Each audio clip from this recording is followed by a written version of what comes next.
साथियों, आप सभी का इस प्लेटफॉर्म पर स्वागत है। यहाँ पर हम लोग घटना चक्र पब्लिकेशन के द्वारा जो करंट अफेयर दृष्टि के नाम से प्रकाशित किया गया है 2021 के लिए, जिसमें 1 सितंबर 2020 से लेकर के 30 सितंबर 2021 तक के करंट अफेयर को संकलित किया गया है। तो इसको यहाँ पर हम लोग देख रहे हैं, जो आपके आगामी पीसीएस की जो परीक्षा 2021 की होनी है 24 अक्टूबर 2021 को, उसके लिए और जो अन्य परीक्षाएँ होनी हैं उन सभी के लिए काफ़ी महत्वपूर्ण है। तो ये इस सीरीज़ का चौथा वीडियो है और इस चौथे वीडियो के साथ जो राष्ट्रीय प्रदेश से संबंधित महत्वपूर्ण घटनाक्रम है वो समाप्त हो जाएगा और अगले वीडियो से हम लोग फिर विधिक प्रदेश के संबंध में घटनाक्रमों को पढ़ेंगे। तो यहाँ पर हम लोग बात कर लेते हैं 100वीं किसान रेल के बारे में। तो देखिए, केंद्रीय वित्त मंत्री निर्मला सीतारमण ने आम बजट 2020-21 में दूध, मांस और मछली सहित शीघ्र खराब होने वाले खाद्य पदार्थों की निर्बाध आपूर्ति श्रृंखला तैयार करने के उद्देश्य से सार्वजनिक निजी साझेदारी के माध्यम से किसान रेल की शुरुआत करने की घोषणा की थी। तो ध्यान रखिएगा, 2020-21 के बजट में जो अभी लेटेस्ट बजट है वो 2021-22 है, ठीक है।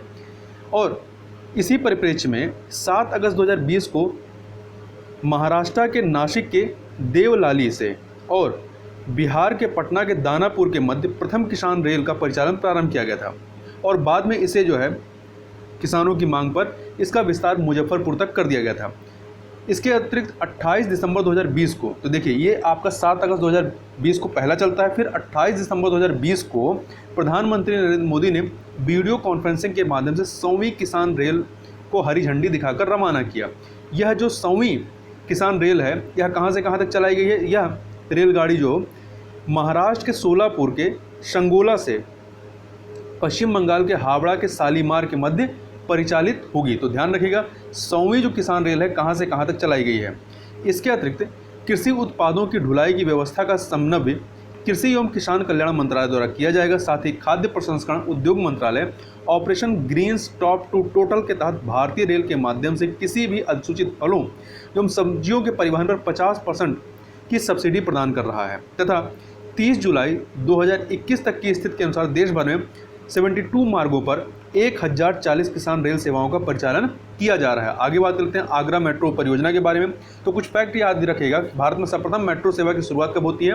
वर्ष 1984 में पश्चिम बंगाल के कोलकाता शहर में होती है और भारतीय इंजीनियर ई श्रीधरन को मेट्रो मैन ऑफ इंडिया के नाम से जानते हैं। तथा 28 दिसंबर 2020 को प्रधानमंत्री नरेंद्र मोदी ने दिल्ली मेट्रो की मजेटा लाइन पर भारत के पहले चालक रहित रेल परिचालनों का शुभारंभ किया था। तो ये कुछ महत्वपूर्ण फैक्ट थे। अब जिसकी चर्चा हम लोग करना है उसको देखते हैं। तो 7 दिसंबर 2020 को प्रधानमंत्री नरेंद्र मोदी ने आगरा मेट्रो परियोजना के निर्माण कार्य का वर्चुअल माध्यम से उद्घाटन किया था। ये जो आगरा मेट्रो परियोजना है, इसके अंतर्गत 2 कॉरिडोर का निर्माण किया जाएगा जिसकी कुल लंबाई 29.4 किलोमीटर होगी। पहले कॉरिडोर की लंबाई 14 किलोमीटर होगी, जो ताज ईस्ट गेट से सिकंदरा के बीच चलाया जाएगा और इसमें 13 मेट्रो स्टेशन होंगे, 6 एलिवेटेड होंगे और 7 भूमिगत होंगे। ये कोई बहुत महत्वपूर्ण है। दूसरा कॉरिडोर की लंबाई 15.4 किलोमीटर होगी, जो आगरा कैंट से कालिंदी बिहार के मध्य निर्मित होगा और इस परियोजना का वित्त पोषण अंशतः भारत सरकार तथा उत्तर प्रदेश सरकार द्वारा समान समता आधार इक्वल इक्विटी बेसिस पर तथा अंशतः अंतर्राष्ट्रीय वित्तीय एजेंसियों से ऋण के माध्यम से किया जाएगा। तथा इसके अतिरिक्त यह भी ध्यान रखिएगा कि इस परियोजना के कार्यान्वयन के लिए भारत सरकार एवं उत्तर प्रदेश सरकार के संयुक्त उद्यम लखनऊ मेट्रो रेल कॉर्पोरेशन का पुनर्गठन कर Uttar Pradesh metro rail corporation limited के रूप में किया गया है। यहाँ ध्यान रखिएगा, उत्तर प्रदेश में प्रथम मेट्रो सेवा लखनऊ मेट्रो है जो वर्ष 2017 में परिचालन में आया है, जबकि उत्तर प्रदेश की दूसरी मेट्रो सेवा नोएडा मेट्रो है जो वर्ष 2019 से परिचालन में है। अगला है, इसी में देखते हैं मेट्रो लाइट एवं मेट्रो नियो। तो ये क्या है? ये नई प्रौद्योगिकियां हैं, इनके संबंध में बात करें तो केंद्रीय बजट 2021-22 मतलब जो अभी लेटेस्ट बजट है उसमें केंद्र सरकार द्वारा मेट्रो लाइट एवं मेट्रो नियो नामक 2 नई प्रौद्योगिकियों या टेक्नोलॉजी की तैनाती प्रस्तावित की गई है। टीयर 1 शहरों के आसपास के क्षेत्रों तथा टीयर 2 शहरों में समान अनुभव, सुविधा एवं सुरक्षा के साथ अपेक्षाकृत काफ़ी कम लागत पर मेट्रो रेल प्रणाली उपलब्ध कराने हेतु मेट्रो लाइट एवं मेट्रो नियो की तैनाती की जाएगी। मेट्रो लाइट संस्करण या सामान्य मेट्रो की 40% लागत पर तथा मेट्रो नियो संस्करण सामान्य मेट्रो की 25% लागत पर निर्मित किया जा सकेगा। उत्तर प्रदेश के गोरखपुर में मेट्रो लाइट परियोजना कार्यान्वित की जा रही, जिसके वर्ष 2024 तक पूर्ण होने की संभावना है। और गोरखपुर मेट्रो लाइट परियोजना की प्रस्तावित लंबाई कितनी है? 27.84 किलोमीटर है। आगे चलते हैं भारत के शीर्ष 10 पुलिस थाने 2020 के बारे में। तो 3 दिसंबर 2020 को केंद्रीय गृह मंत्रालय ने वर्ष 2020 के लिए भारत के शीर्ष 10 पुलिस थानों की सूची जारी की है। यह जो सूची है वर्ष 2015 में गुजरात के कच्छ में आयोजित पुलिस महानिदेशकों के सम्मेलन के दौरान प्रधानमंत्री नरेंद्र मोदी द्वारा दिए गए निर्देशों के अनुरूप जारी की गई है। इस सूची में देश के 16,671 पुलिस थानों में से शीर्ष 10 पुलिस थानों को चयन किया गया है। अब जो टॉप के 3 हैं उनको हम लोग यहाँ पर देख लेते हैं। तो नंबर 1 पर मणिपुर के थोबल जिला का जो पुलिस थाना है नोगपोकशिक्मी, आप अपने हिसाब से इसका उच्चारण कर सकते हैं। और वहीं दूसरे नंबर पे तमिलनाडु के सलेम सिटी जिले में स्थित AWPS सुरमंगलम है। और तीसरे नंबर पे अरुणाचल प्रदेश के चांगलांग जिले का खारसांग पुलिस थाना है। ठीक है, तो ये तीनों महत्वपूर्ण है टॉप के। इसके अतिरिक्त उत्तर प्रदेश का किसको शामिल किया गया वो भी महत्वपूर्ण है। तो उत्तर प्रदेश जो है 8वें नंबर पे है, और उत्तर प्रदेश का मुरादाबाद जिले का जो कांट आपका पुलिस थाना है ये 8वें नंबर पे है इस रैंकिंग में। आगे चलते हैं उत्तर प्रदेश में रामायण क्रूज सेवा के संबंध में। तो 1 दिसंबर 2020 को तत्कालीन केंद्रीय पत्तन, पोत, परिवहन एवं जलमार्ग मंत्री मनसुख मांडविया के वक्तव्य के अनुसार अयोध्या में सरयू नदी पर शीघ्र ही पहली लग्जरी रामायण क्रूज सेवा शुरू की जाएगी। ठीक है, इस क्रूज की आंतरिक साज सज्जा श्री रामचरितमानस पर आधारित होगी तथा यह 80 सीटों वाली क्रूज पूरी तरह से वातानुकूलित होगी। इस दौरान, मतलब ये जो क्रूज चलेगा, इस दौरान गोस्वामी तुलसीदास कृत रामचरितमानस पर बनी विशेष फिल्म दिखाई जाएगी। आगे बात करते हैं एकता क्रूज सेवा की। तो 30 अक्टूबर 2020 को प्रधानमंत्री नरेंद्र मोदी ने गुजरात के नर्मदा जिले के केवड़िया में एकता क्रूज सेवा का उद्घाटन किया। इस क्रूज सेवा के माध्यम से पर्यटक स्टैचू ऑफ यूनिटी का दर्शन कर सकेंगे। यह क्रूज सेवा श्रेष्ठ भारत भवन से स्टैचू ऑफ यूनिटी के मध्य 6 किलोमीटर की दूरी तक संचालित होगी। इसी प्रकार से वाराणसी से चुनार क्रूज सेवा की बात करें तो 5 सितंबर 2021 को उत्तर प्रदेश, तो ये 5 सितंबर 2021 की मतलब लेटेस्ट है, को उत्तर प्रदेश पर्यटन विभाग द्वारा इस सेवा की शुरुआत की गई। यह क्रूज सेवा वाराणसी के रविदास घाट से शुरू होकर के चुनार के किले तक जाएगी। इस बीच टंकेश्वर महादेव मंदिर, वाराणसी का विंध्याचल धाम तथा मिर्जापुर की भी यात्रा इस क्रूज सेवा में पूर्ण होगी। अगला है बिहार विधानसभा आम निर्वाचन 2020। तो 16वीं विधानसभा का कार्यकाल जो है 29 नवंबर 2020 को समाप्त हो रहा था। तो उसी के परिप्रेक्ष्य में 17वीं बिहार विधानसभा का चुनाव 3 चरणों में संपन्न कराया गया। कितने चरणों में? 3 चरणों में। तो ध्यान रखिएगा 17वीं विधानसभा का चुनाव हुआ है। ठीक है, और इस विधानसभा चुनाव में यदि 2015 से कंपेयर करें, 16वीं विधानसभा जो चुनाव हुआ था उसमें जो मतदान का प्रतिशत था कितना था? 56.66% था। वहीं 2020 में जो 17वीं बिहार विधानसभा चुनाव होता है इसमें इसका परसेंटेज बढ़ता है। कितना बढ़ा था? 0.39% बढ़ करके यह 57.05% हो गया। और यदि रिजल्ट की बात करें तो चुनाव परिणाम के तहत राष्ट्रीय जनतांत्रिक गठबंधन ने 243 में से 125 सीटें जीतकर स्पष्ट बहुमत प्राप्त किया, जबकि महागठबंधन को 110 सीटें प्राप्त हुई। और महागठबंधन की पराजय के बाद इसके प्रमुख घटक राष्ट्रीय जनता दल RJD सर्वाधिक 75 सीटों के साथ सबसे बड़ा दल रहा है। और 17वीं बिहार विधानसभा में महिलाओं की संख्या लगभग 11% रही है तथा इसके अतिरिक्त मुख्यमंत्री के रूप में नीतीश कुमार ने शपथ ली। और नीतीश कुमार ने लगातार चौथी बार और कुल 7वीं बार जो है बिहार के मुख्यमंत्री पद की इन्होंने शपथ ग्रहण की। तो ध्यान रखिएगा, लगातार चौथी बार और कुल 7वीं बार। इनके साथ ही तारा किशोर प्रसाद एवं सुश्री रेणु देवी ने बिहार के उप मुख्यमंत्री के रूप में शपथ ग्रहण की है। और 17वीं बिहार विधानसभा का अध्यक्ष किसे चुना गया है? भाजपा के विजय कुमार सिन्हा को। आगे चलते हैं, आगे बात कर लेते हैं पंजाब के नए मुख्यमंत्री अभी चुने गए हैं। तो 20 सितंबर 2021 को चरणजीत सिंह चन्नी को पंजाब के राज्यपाल बनवारी लाल पुरोहित ने पंजाब के मुख्यमंत्री पद की शपथ दिलाई है। इन्होंने कैप्टन अमरिंदर सिंह का स्थान ग्रहण किया है। आगे देखें गुजरात के बारे में। तो 13 सितंबर 2021 को भूपेंद्र पटेल ने गुजरात के 17वें मुख्यमंत्री के तौर पर शपथ ली है। इसी प्रकार से 4 जुलाई 2021 को पुष्कर सिंह धामी ने उत्तराखंड के 11वें मुख्यमंत्री के रूप में शपथ ग्रहण की थी। यहाँ एक फैक्ट याद रखिएगा, तीरथ सिंह रावत सबसे कम दिन 114 दिन तक उत्तराखंड के मुख्यमंत्री रहे हैं। वहीं कर्नाटक की बात करें तो 28 जुलाई 2021 को बसवराज बोम्मई ने कर्नाटक के 30वें मुख्यमंत्री के तौर पर शपथ ली और इन्होंने BS येदियुरप्पा का स्थान ग्रहण किया है। राज्यपालों का स्थानांतरण एवं नई नियुक्तियों की बात करें तो उत्तराखंड के नए राज्यपाल कौन बने हैं? गुरमीत सिंह, इन्होंने बेबी रानी मौर्य की जगह ली है। वहीं पंजाब के नए राज्यपाल हैं बनवारी लाल पुरोहित, इन्होंने विजेंद्र पाल सिंह बदनौर का स्थान लिया है।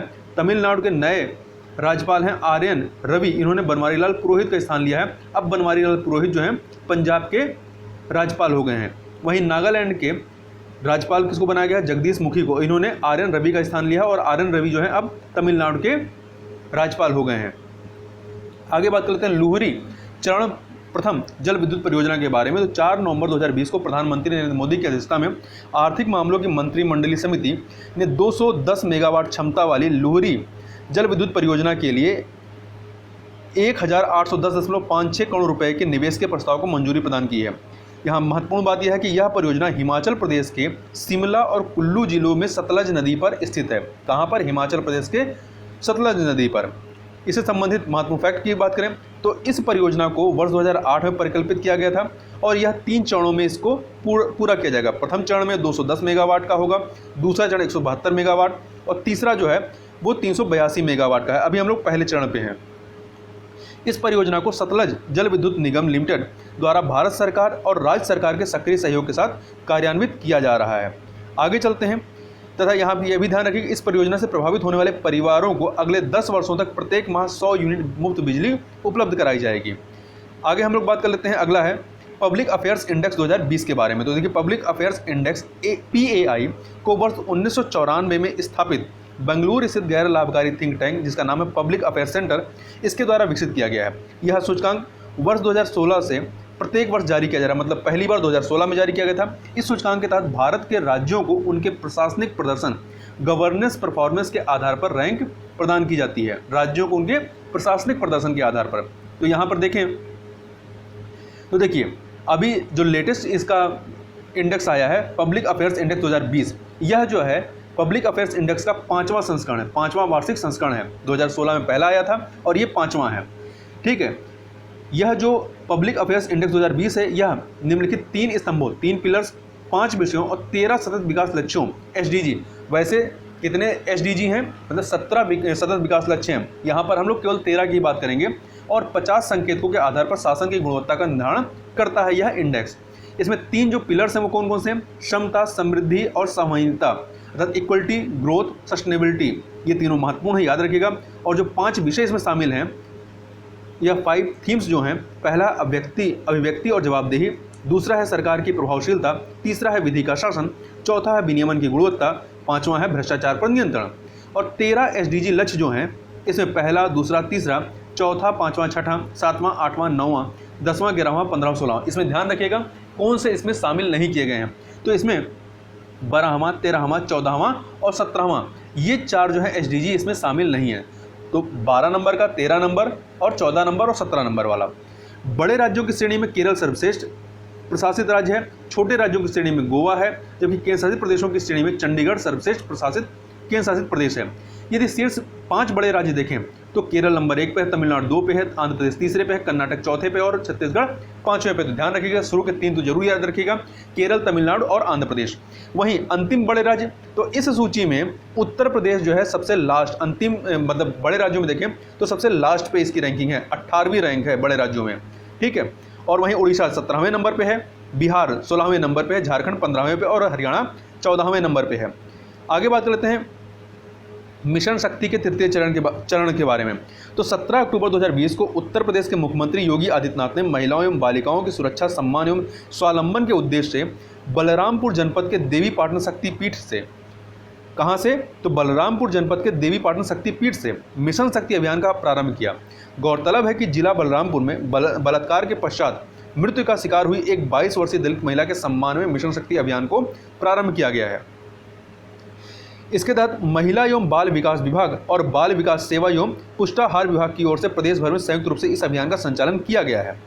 इसके 2 चरण पहले ही संपन्न हो चुके हैं, यह तीसरा चरण प्रारंभ किया गया है। तो 21 अगस्त 2021 को केंद्रीय वित्त मंत्री निर्मला सीतारमण की उपस्थिति में उत्तर प्रदेश के लखनऊ से मिशन शक्ति के तीसरे चरण का शुभारंभ किया गया और यह चरण 31 दिसंबर 2021 तक आयोजित किया जाएगा।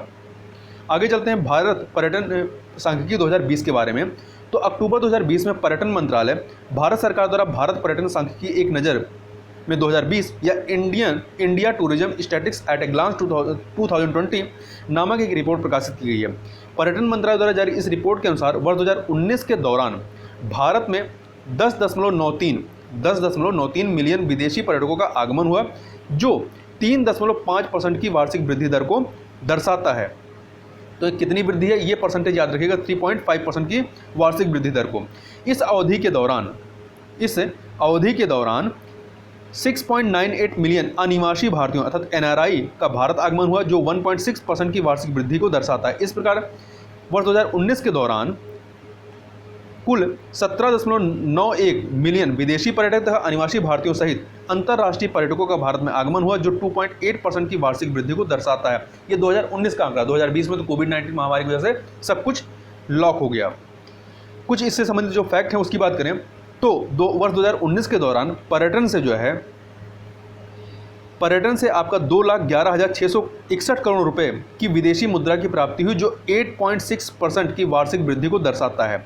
और वहीं इस रिपोर्ट के अनुसार अंतर्राष्ट्रीय पर्यटकों के आगमन के मामले में संपूर्ण विश्व में भारत का हिस्सा जो है वो 1.23% है। तो ये महत्वपूर्ण फैक्ट है। और वहीं पर्यटक आगमन के मामले में संपूर्ण विश्व में भारत का स्थान कौन सा है? 23वां है। मतलब पर्यटकों की संख्या के मामले में भारत 23वें स्थान पर है। वहीं अंतर्राष्ट्रीय पर्यटन से जो प्राप्तियां, जो रेवेन्यू मिलता है, उस संदर्भ में भारत का संपूर्ण विश्व में 12वां स्थान है। तो पर्यटकों की संख्या की दृष्टि से 23वें नंबर पे है और राजस्व की दृष्टि से 12वें नंबर पे है वर्ल्ड में। वहीं एशिया एवं प्रशांत क्षेत्र में बात करें तो अंतर्राष्ट्रीय पर्यटकों के आगमन के मामले में भारत 8वें स्थान पर है, और जबकि रेवेन्यू प्राप्त करने में एशिया एवं प्रशांत क्षेत्र में भारत 6वें स्थान पर है।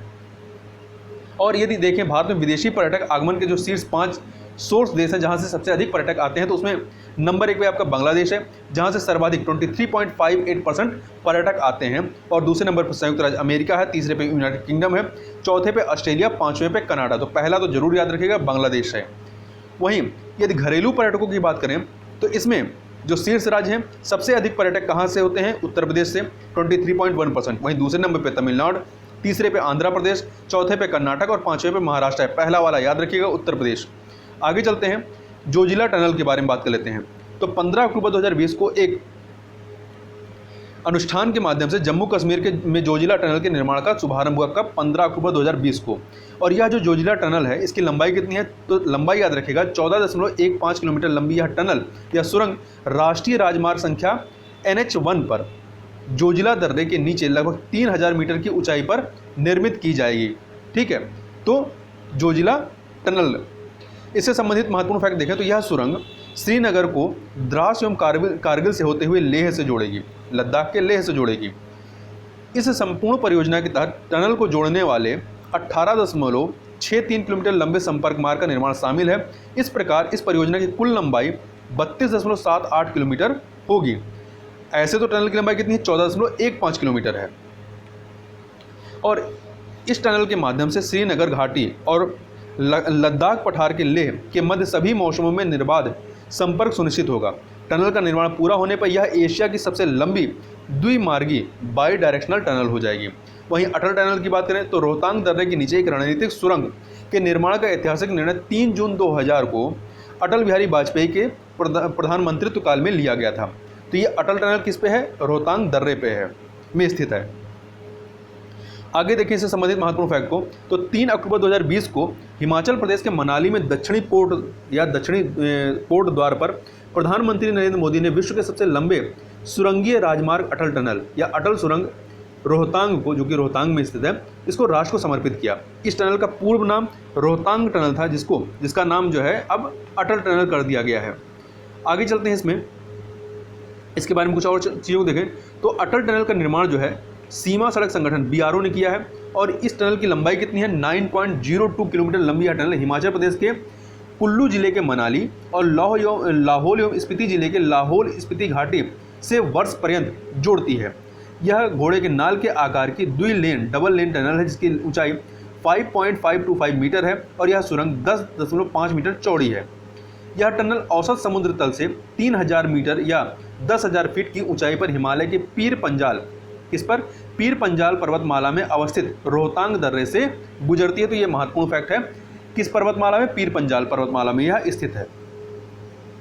आगे चलते हैं डाटा शासन गुणवत्ता सूचकांक के बारे में। 2 अक्टूबर 2020 को नीति आयोग के विकास निगरानी और मूल्यांकन कार्यालय DMEO development monitoring and evaluation office द्वारा डाटा शासन गुणवत्ता सूचकांक जारी किया गया। तो ध्यान रखिएगा, डाटा शासन गुणवत्ता सूचकांक किसके द्वारा जारी किया जाता है? नीति आयोग के द्वारा।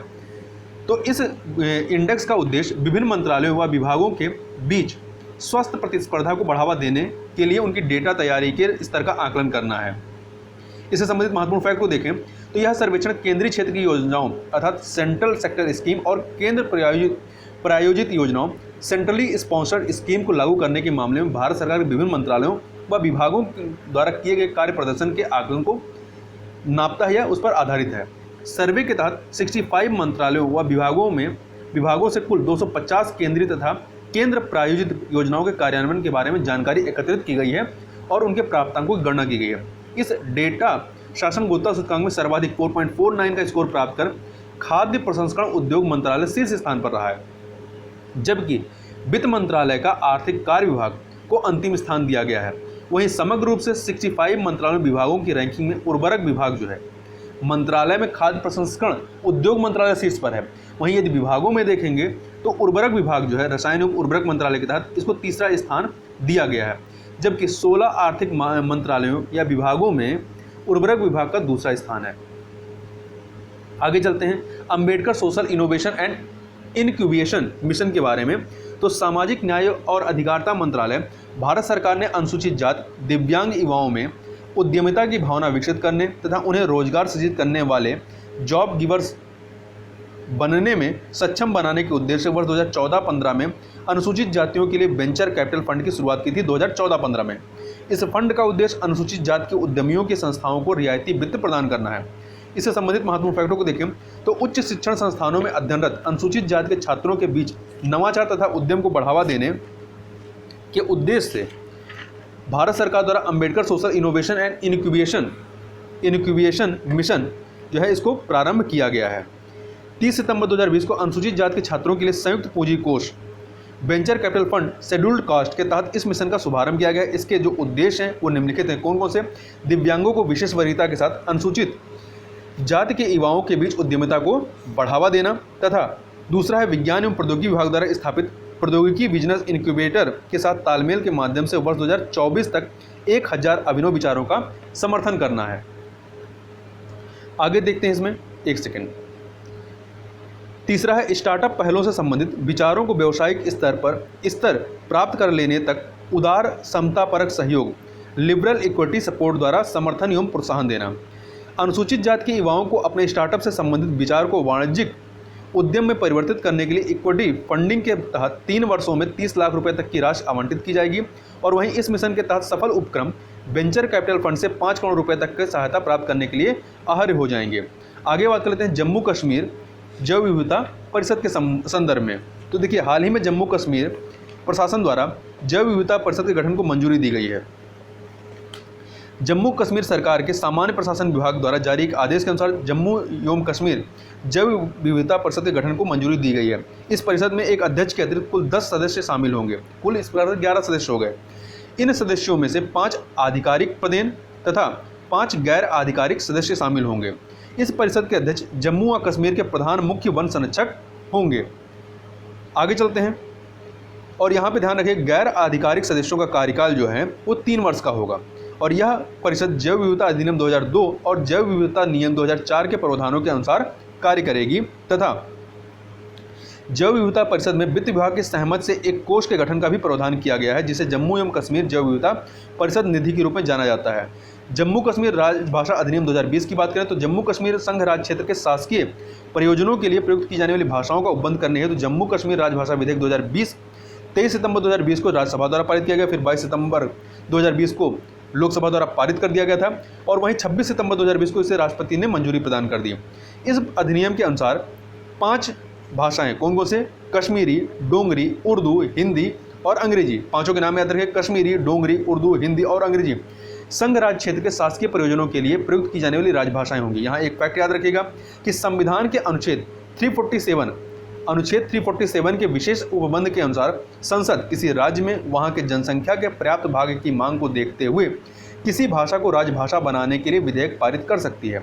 आगे बात कर लेते हैं भारत प्रसन्नता रिपोर्ट 2020 के बारे में। तो हाल ही में प्रोफेसर राजेश के पिल्लानिया द्वारा प्रथम भारत प्रसन्नता रिपोर्ट इंडिया हैप्पीनेस रिपोर्ट 2020 जारी की गई है। यह रिपोर्ट सभी 36 भारतीय राज्यों संसदीय क्षेत्रों में प्रसन्नता के स्तर पर आधारित है। प्रोफेसर पिल्लानिया जो है ये गुरुग्राम स्थित मैनेजमेंट डेवलपमेंट इंस्टीट्यूट में कार्यरत हैं। यहाँ पे ध्यान देते हैं कि इसके जो महत्वपूर्ण आंकड़े हैं उनको यहाँ पर देखें तो जो प्रसन्नता रैंकिंग 2020 है इसमें जो शीर्ष 10 भारतीय राज्य या संसदीय क्षेत्र हैं उनको ये देखें तो नंबर 1 पे आपका मिजोरम है, दूसरे पे पंजाब है, तीसरे पे अंडमान निकोबार है और वहीं उत्तर प्रदेश को देखें तो उत्तर प्रदेश जो है 10वें नंबर पे है। ठीक है, समग्र रूप से। कुछ अन्य फैक्ट को देखें तो सभी राज्यों एवं केंद्र शासित प्रदेशों में समग्र रूप से मिजोरम ने प्रथम स्थान प्राप्त किया है, जबकि केंद्र शासित प्रदेशों में अंडमान निकोबार द्वीप समूह ने प्रथम स्थान प्राप्त किया है। और बड़े राज्यों में शीर्ष 3 राज्य कौन से हैं? पंजाब, गुजरात और तेलंगाना है बड़े राज्यों में। वहीं छोटे राज्यों में शीर्ष 3 राज्य मिजोरम वैसे भी समग्र रूप से पहले पे है और छोटे राज्यों में पहले पे है मिजोरम, सिक्किम और अरुणाचल प्रदेश। उत्तर भारत में प्रसन्नता रैंकिंग में शीर्ष 3 राज्य कौन से हैं? पंजाब, उत्तर प्रदेश, हरियाणा। तो यदि उत्तर भारत में देखेंगे तो उत्तर प्रदेश दूसरे नंबर पे है, जबकि दक्षिण भारत में प्रसन्नता रैंकिंग में शीर्ष 3 स्थान पर कौन है? पुडुचेरी, तेलंगाना एवं आंध्र प्रदेश। समग्र रैंकिंग में छत्तीसगढ़ अंतिम स्थान पर, 36वें स्थान पर। वहीं समग्र रैंकिंग में उत्तर प्रदेश 10वें स्थान पर है। यहाँ एक बात और ध्यान रखिएगा कि रिपोर्ट में वर्ष 2020 के 5 वर्ष पश्चात अर्थात 2025 में कौन सा भारतीय राज्य सर्वाधिक प्रसन्न होगा के संबंध में रैंकिंग जारी की जाएगी। और यहाँ ये ध्यान रखिएगा प्रोफेसर राजेश के पिल्लानिया का नाम किसके द्वारा इसको जारी किया गया है। देखिए इसके अनुसार वर्ष 2025 की भारत प्रसन्नता रैंकिंग में क्रमशः मणिपुर, अंडमान निकोबार द्वीप समूह तथा गुजरात शीर्ष 3 स्थान पर होंगे। मतलब पहले नंबर मणिपुर, दूसरे पे अंडमान निकोबार द्वीप समूह तथा तीसरे पे गुजरात, जबकि छत्तीसगढ़ यहाँ पर भी अंतिम स्थान पर ही होगा। जबकि 2025 में प्रसन्नता रैंकिंग में उत्तर प्रदेश का स्थान 19वां होगा। अभी 10वें पे है, वहाँ पे 19वें स्थान पर होगा। इसी में बात कर लेते हैं आनंदम द सेंटर फॉर हैप्पीनेस की। तो 30 मार्च 2021 को केंद्रीय शिक्षा मंत्री द्वारा IIM जम्मू में आनंदम द सेंटर फॉर हैप्पीनेस का उद्घाटन किया गया। यह केंद्र जो है राष्ट्रीय शिक्षा नीति 2020 के प्रावधानों के अनुरूप कार्य करेगा। आनंदम की टैगलाइन क्या है? सर्वभूत हितेरतः, जिसका अर्थ है सदा सबके कल्याण के लिए प्रेरित हो। मिशन कर्मयोगी की बात करें तो मिशन कर्मयोगी 2 सितंबर 2020 को प्रधानमंत्री नरेंद्र मोदी की अध्यक्षता में केंद्रीय मंत्रिमंडल ने मिशन कर्मयोगी राष्ट्रीय लोक सेवा क्षमता विकास कार्यक्रम या इंग्लिश में कहें तो national programme for civil services capacity building को मंजूरी प्रदान की है। ज्ञातव्य है कि मिशन कर्मयोगी लोक सेवा क्षमता विकास के लिए एक नई राष्ट्रीय अवसंरचना है। इस मिशन के तहत लगभग 46 लाख केंद्रीय कर्मचारियों को आच्छादित करने के लिए वर्ष 2020-21 से लेकर के वर्ष 2024-25 तक अर्थात 5 वर्षों की अवधि के दौरान कुल 510.86 करोड़ रुपए की धनराशि व्यय की जाएगी। मिशन कर्मयोगी के 6 स्तंभ हैं। इसमें 6 पिलर्स हैं। कौन कौन? नीतिगत ढांचा, संस्थागत ढांचा, योग्यता की रूपरेखा, डिजिटल अध्ययन ढांचा अर्थात आईगॉट कर्मयोगी, इलेक्ट्रॉनिक मानव संसाधन प्रबंधन प्रणाली तथा छठा है निगरानी और मूल्यांकन रूपरेखा। मिशन कर्मयोगी के तहत राष्ट्रीय लोक सेवा क्षमता विकास कार्यक्रम को सिविल सेवकों के क्षमता विकास के लिए आधार तैयार करने हेतु डिजाइन किया गया है, ताकि वे भारतीय संस्कृति के साथ साथ विश्व भर की श्रेष्ठ पद्धतियों को सीखते हुए अपनी जड़ों से जुड़े रहें। आगे इसी में देखते हैं तो मिशन कर्मयोगी का कार्यान्वयन एकीकृत सरकारी ऑनलाइन प्रशिक्षण आईगॉट कर्मयोगी प्लेटफॉर्म के माध्यम से किया जाएगा। ज्ञातव्य है कि कंपनी अधिनियम 2013 की धारा 8 के तहत राष्ट्रीय लोक सेवा क्षमता विकास कार्यक्रम के लिए एक पूर्णतः स्वामित्व वाले विशेष प्रयोजन वाहन या SPV की स्थापना की जाएगी। SPV जो है अर्थात विशेष प्रयोजन जो वाहन है यह एक गैर लाभ Arjak not for profit company होगी जो आईगॉट कर्मयोगी प्लेटफॉर्म का स्वामित्व व प्रबंधन करेगी। मिशन कर्मयोगी के कार्यान्वयन एवं निगरानी के लिए निम्नलिखित संस्थागत ढांचों को अनुमोदित किया गया है। इसमें पहले नंबर पर प्रधानमंत्री की सार्वजनिक मानव संसाधन परिषद जो कि प्रधानमंत्री की अध्यक्षता में कार्य करेगा। दूसरा है मंत्रिमंडल सचिवालय समन्वय इकाई। तीसरा है आपका क्षमता विकास आयोग और चौथा है कार्यक्रम प्रबंधन इकाई।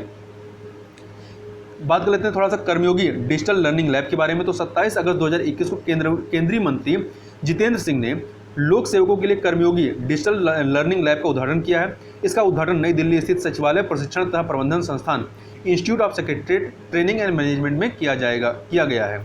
तो इस प्रकार से यहाँ पर हम लोगों ने इन चीज़ों की यहाँ पर चर्चा की। तो इस वीडियो में बस इतना ही, मिलते हैं नेक्स्ट वीडियो में, तब तक के लिए बहुत बहुत धन्यवाद।